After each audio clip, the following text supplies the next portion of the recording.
Also, Zach keeps posting in the house chat and tagging me and saying, "Where are you?" And it's just the most annoying thing in the entire world. Like, absolutely the most annoying thing in the world. Like, oh, I just hate the way that he plays games. And I know Zach from years of friendship, and he's like so competitive, and I just like want him out. Like, I just like don't want to play this with him. I love you, Zach, if you're watching this later. But, ugh. Hey, viewing party. So I'm going to give you a little bit of an update on my end. It has actually not been a super busy couple of days for me ever since the power veto that I had, and we ended up, Quinn ended up being safe after a lot of maneuvering. It's been quiet. I've been pretty lucky. We've worked on creating some new alliances between myself, room 4, as well as rooms 3 and 2, which are smaller. Our goal at this point is to try to minimize those in room 1. Honestly, throughout my time in this game, they've been pretty much the least responsive people to messages. They've been less willing to talk, and so I'm perfectly fine with that. And so that's been kind of you know, what's been happening the past couple of days. I guess, let's see what else has happened. Matt ended up going home, which, I mean, the Matt versus Shane decision was a little bit tough. I probably would have preferred Shane go home, but as the entire group had kind of decided that Matt was the option, I decided to stick with that. I am a little bit worried, returner-wise. It seems that I think Quinn and Connor both have a lot of power right now, and they're both very good players. I've seen them play in the past, and I think they both have a lot of potential to be scary. And so I think that sooner rather than later, we're gonna have to work on figuring out ways to get them out. Obviously, after this double eviction, and we are able to minimize those in group 1, room 1, I think that's one of our next. Will be something that's going to have to happen down the road, but who really knows exactly what's going to happen with that. Other than that, I mean, I'm sitting pretty well right now. As long as people that I have good relationships with continue to win, I feel pretty confident I'll be in here for a little while. And so I'm just hoping to kind of waiting until I've determined who are the more honest people, and we'll kind of figure out from there how to move forward as the room gets smaller and smaller. Overall, it's been great. Enjoying it. Okay, so this next HOH did not go exactly to plan. We had to do a sort of memory type quiz where we were shown a ton of words, and we had 2 minutes to memorize as many as we could, and then 1 minute to recite them back. Starting right now. Logistics, information, contradiction, mesh, purple, soft, talk. Number, gold, beach, divide, cross, question, jeopardy, infinity war.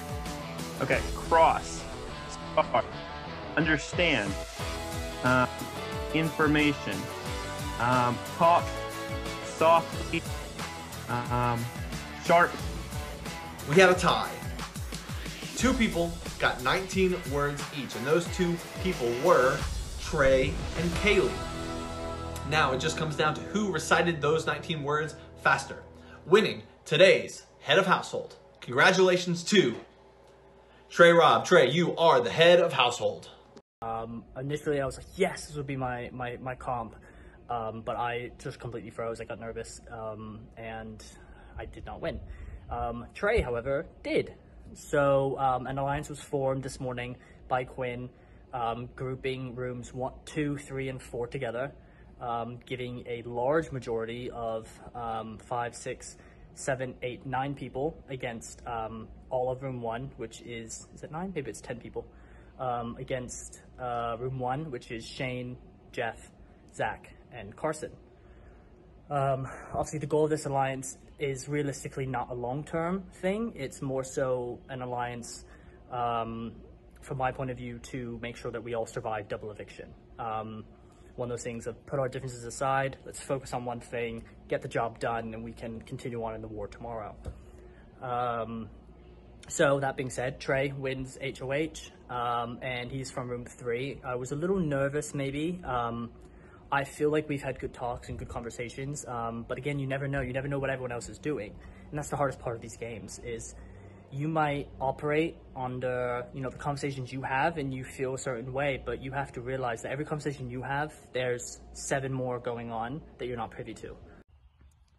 Hey, House.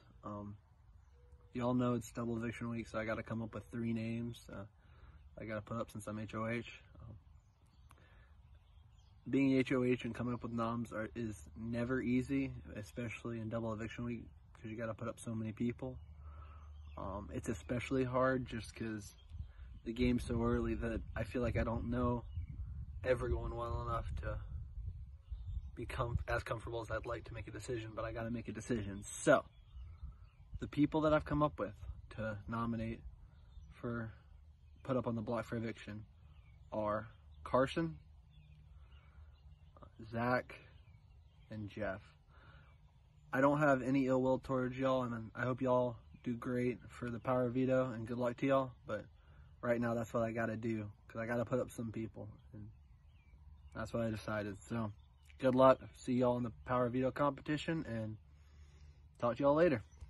Trey wins HOH today. That's not necessarily a good thing or a bad thing. I don't have a big relationship with him, really. I've talked to him a couple of times. But thankfully, there was a 10-person alliance made today to go against room 1. It consisted of rooms 2, 3, and 4. And obviously, I'm Forrest, so that's good. That's 10 versus 4. And he put up 3 from room 1. It's perfect. Works for me. I'm safe this week. But I was thinking the first 3 rounds I was playing a really good game, but I'm really starting to notice now that there's a lot of other players that's really outplaying me right now. I'm not being able to block or nothing, but I'm not playing as social as other players are, I guess, or connected as other players are to others. I wanted to win today's HOH. I needed something to add to my resume, but I was good with the results, so it's cool. But I got to start playing a better social game. I got to start playing harder so I can do something. Maybe that's not going to be till we're at 10 and start making moves, but I don't want to make a move one week and the next week be out, I got to make the moves, the right moves to get to the end, so I'm going to have to step my game up a little, starting now. The HOH competition was right in my wheelhouse.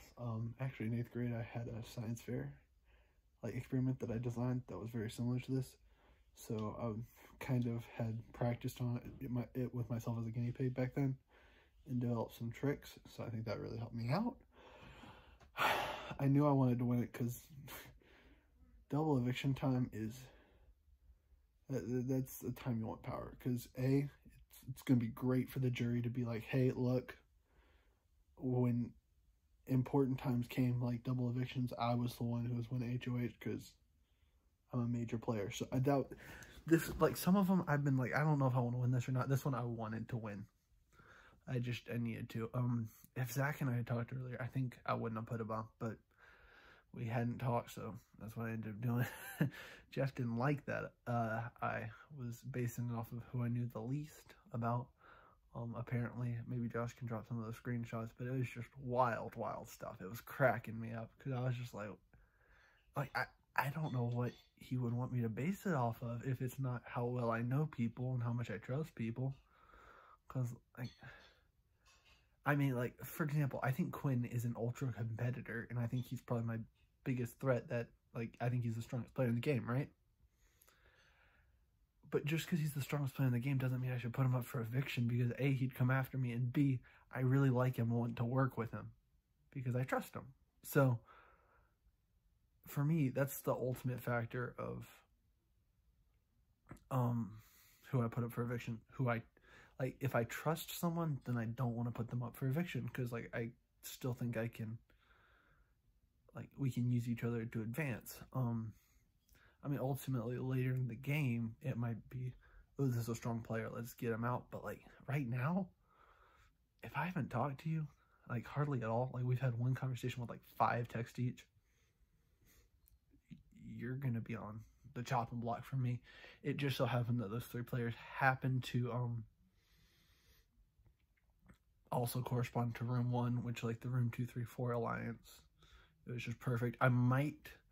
like a little insight into me. I'm thinking about if the veto gets used, it's not the end of the world because I'd either backdoor Shane or backdoor one of the room 4 people, not the returners, because I like Thomas and Quinn, but like maybe a Daryl perhaps. Maybe. I don't really like that idea, but that might be something I do. It'd be Daryl or Shane, I think, would be the top 2. Alrighty, guys, so Trey, Carson, Zach, and Jeff, you guys are playing in this Power of Veto, which I'm going to explain right here. And we're only picking 2 names because there's still only 6 people that get to play. So we're picking 2 names. First one is Alex, and the last person is Robbie. So Trey, Carson, Jeff, Zach, Robbie, Alex playing in the Power of Veto competition, which is this. You are going to download a classic throwback game onto your phones. You are going to download Temple Run, the original Temple Run. I'll send the links just so you know which ones you're playing. And you can just play it and play it and play it and for the next almost 24 hours. So it'll be due tomorrow at 6 o'clock. You're going to send me a screenshot with your best time. You can send me as many screenshots as you want throughout the process. I don't care. Just your highest score, obviously, is going to be the one that counts. So you have from now until 6 o'clock tomorrow to play Temple Run as much as you can. Whoever has the highest score will win the Power of Veto. Do not cheat by looking up screenshots. I've already done that, so I know what screenshots are out there. And 2, the game will allow you to like watch an ad to keep the game going. That is perfectly fine. I can't stop you from doing that. So highest score wins. Good luck, guys. 2 people going home tomorrow, so lots on the line. So I knew when Trey won the HOH that I was in trouble because I hadn't talked to Trey once. But I think I played it too cool. I think I underestimated the viciousness because he clearly came for 3 people in one room, in room 1, since there were 4 of us in there. And so I'm bathing my kid. And I'm also seething. I'm not really seething, but I am mad that Trey, he tried to put it all out there all innocently that, it was just random, but he clearly picked 3 people from room 1. But I should have known. Wolfpack, NC State, dude. But anyway, I'm gonna try to win this Power of Veto. And then Trey, if I do, and I do get past this somehow, if I don't, nothing but love. It's a game, I get it. But if I do get past this, Trey, I'm coming for you. Trey, he won, and he nominated 3 people from room 1. He came to me, whether it was just a formality, and I suggested Carson, Jeff, and Zach, and that's exactly who he put up. I imagine that was a goal so that Shane was not in the veto. If anyone wins the veto, use the veto, pull off Carson, and put Shane in. That would be my guess as to his thought. So we'll see. As of now, I would like Shane to stay. I think there is potential after the double eviction to gather up the remains of room 1, Robbie and Nathan from 2, and myself, and maybe Daryl. Daryl is... something about him just is sketchy. I think he's a good guy, but I just have these bad vibes with him, that he's over talking a lot and strategizing, and I am too, but there's, I don't know, something about the way that he delivers it. It comes off snaky. So we'll see what happens at the end of this eviction. The veto got drawn and I was chosen again, so that's super exciting. We have to play Temple Run, and I'm not gonna win this one. I would be surprised.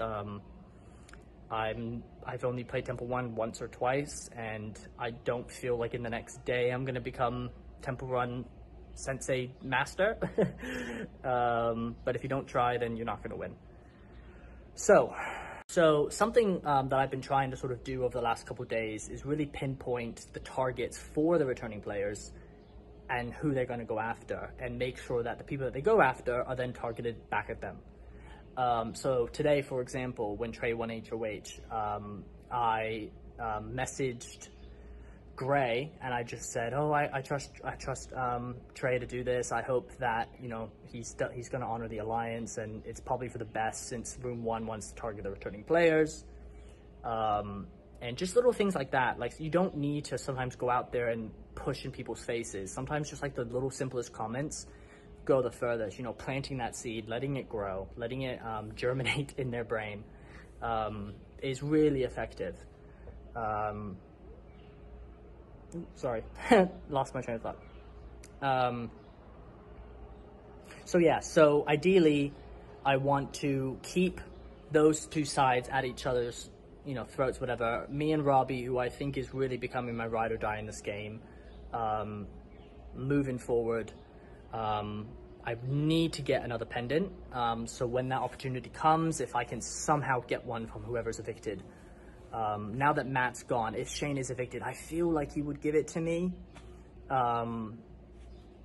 So that might not be a bad idea. Yeah, so stay tuned.